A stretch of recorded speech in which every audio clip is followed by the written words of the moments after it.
ज़ेबेस्ट नवाब शाह पारां पंहिंजे शागिर्दनि खे कारोबार वधाइण जे हवाले सां हिकु ॾींहं जो सेमिनार मुनक़िद कयो वियो, जंहिंमें महिमान ख़ासि ज़ेबेस्ट जी डायरेक्टर वहीदा महेसर ऐं ॿिया हुआ। उन मौक़े ते वहीदा महेसर ऐं ॿियनि सिंध टीवी न्यूज़ सां ॻाल्हाईंदे चयो त जेको नौजवान आहे, जेको यूथ आहे, उन्हनि खे पंहिंजे पेरनि ते बीहारण जे लाइ गवर्नमेंट ऑफ सिंध जेको प्रोजेक्ट शुरू कयो आहे, बेनज़ीर भुट्टो शहीद youth development program human resource ऐं रिहेबिलिएशन, उन्हनि जे सहकार सां मिली ज़ेबेस्ट ज़ेबटेक मुख़्तलिफ़ ट्रेड्स जेके मार्केट ओरिएंटेड आहिनि, जिन जो मार्केट में स्कोप आहे या जंहिंजी इंडस्ट्री खे नीड आहे, उहे असां इंट्रोड्यूस कया आहिनि। उहे उन्हनि ते ट्रेनिंग्स हलन थी पयूं। जो हमने जितने भी असाइनमेंट्स आज बनाए हैं, हमने फोटोशॉप पे बनाए। फोटोशॉप में टूल्स वगैरह यूज़ करके ज़ेबेस्ट ने जो हमें ये दिया है ताकि हम इस तरह का काम सीख कर ऑनलाइन वर्क कर सकें। पेंडी का स्टॉल है, ये हमने सारी चीज़ें हाथ से बनाई है।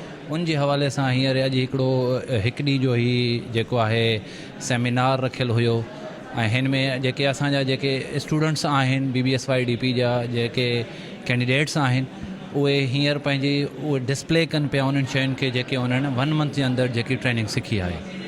सो असीं पंहिंजो जेको थी सघे उहो करे ॾेखारियोसीं ऐं आईंदा बि ईअं थियनि ताकी ॿारनि में जेका कॉन्फिडेंस आहे उहे पंहिंजो ॿाहिरि कढनि। असां इंडस्ट्री में जेको यूज़ हूंदो आहे स्टार्टर जेका मोटर हलाईंदा आहियूं, असां पहिरियां स्टार में हलाईंदा आहियूं, उन खां पोइ टाइमर ऑटोमेटिक स्टार खे विहारींदो ऐं डेल्टा में स्टार्ट कंदो। डेल्टा में इहो आहे त लोड पंहिंजो फुल कंदो। कैमरामैन रफ़ाकत राय सां गॾु ज़ुल्फ़कार ख़ासि के लिए सिंध टीवी न्यूज़ नवाब शाह।